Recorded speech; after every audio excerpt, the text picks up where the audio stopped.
Netflix has canceled a third Zack Snyder project, maybe a fourth. After his controversial time with the DC was finished, spanning Man of Steel, Batman v Superman, and 2 cuts of Justice League, with a second fully his own, it seemed Zack Snyder had a promising new path forward for his projects through Netflix. Now, that has continued a 5-year trend of going poorly, with the cancellation of his final current offering on the service.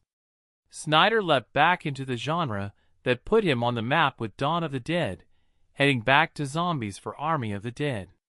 The film was decent enough, attracting okay scores from fans and critics.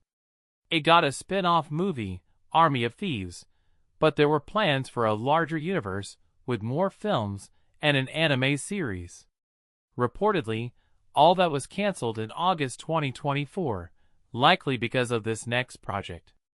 That would be Rebel Moon, where Snyder was given essentially 4 films to work with, PG-13 cuts and R-rated cuts, a weird attempt to emulate his Snyder Cut, crazy for Justice League back at DC. The worst films, the awkward PG-13 cuts, were shown first, well ahead of the incredibly long R-rated versions. But the films ranged from horrible to merely not good, and an even more ambitious plan that included many more films and other projects. It did, in fact, get a few of those, but they were relatively minor in scale.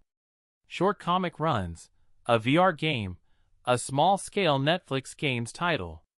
But the enormous universe Snyder wanted was nowhere to be found. Now, it's just been confirmed that another Snyder project, his last, live, one on Netflix, has been cancelled. That would be Twilight of the Gods, an actually halfway decent animated series based on Norse mythology, but it will not return for a second season.